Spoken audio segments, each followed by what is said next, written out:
The rain was relentless. Thick, cold drops crashed onto the sleek hood of a dead Rolls Royce, its silver body soaked, lifeless in the middle of a deserted roadside. Inside, a man tapped his fingers on the steering wheel, frustration etched deep into his face. He was no ordinary man, he was Victor Hale, a billionaire tech CEO known for making lightning-fast decisions and expecting perfection in every area of life. But the engine had failed. There was no signal. No assistant. No help in sight. Just when he was about to get out and scream into the storm, a small figure stepped out of the mist. A little girl, no more than 15, wearing a drenched hoodie, ripped jeans, and a heavy military-issued backpack slung across one shoulder. Victor frowned. What was a kid doing out here? Need help? She asked, her voice calm and oddly mature for her age. He scoffed.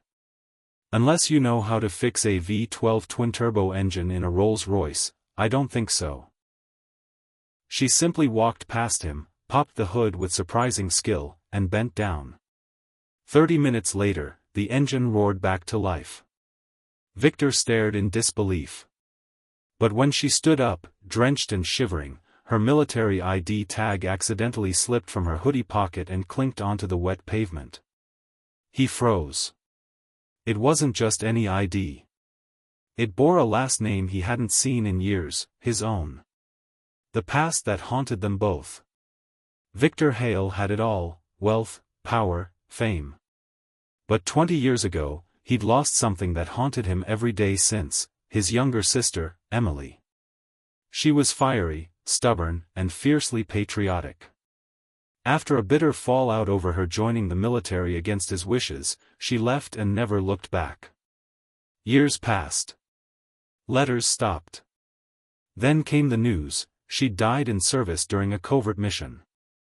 Or so he was told. But now, standing in front of him was a girl who looked just like Emily once did. Sharp cheekbones, hazel eyes, and a presence that didn't fit her small frame.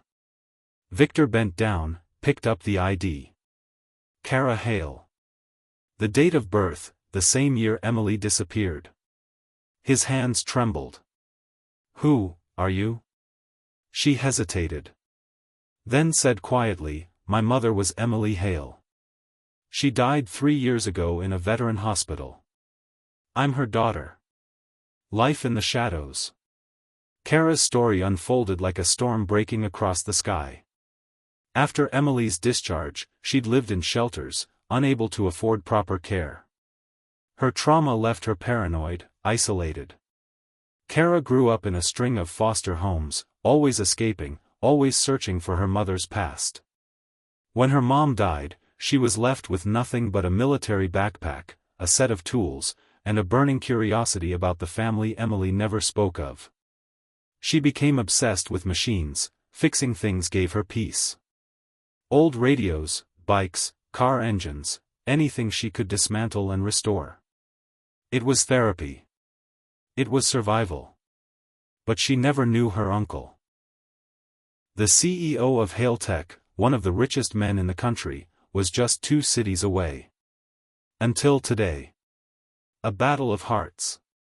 Victor brought her home that night, not to a mansion, but to his private estate hidden in the hills, where no media could find them. Cara was cautious, quiet, unsure whether she was being pitied or offered a chance. Over time, she opened up. He saw glimpses of Emily in her, the sarcasm, the brilliance, the fierce independence. She didn't want his money.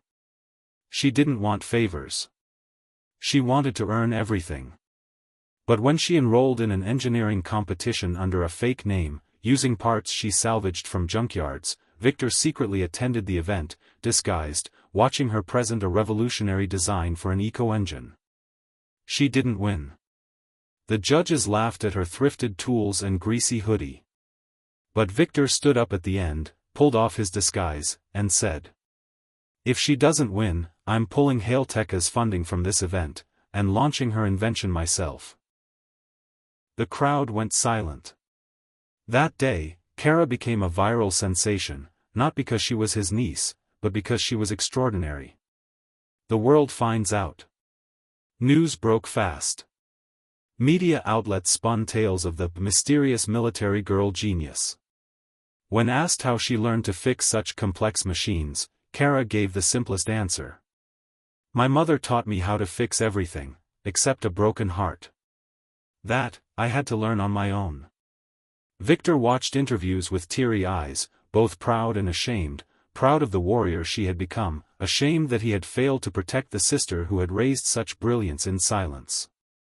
But Kara never blamed him. She simply said, "Some engines don't start until they're meant to."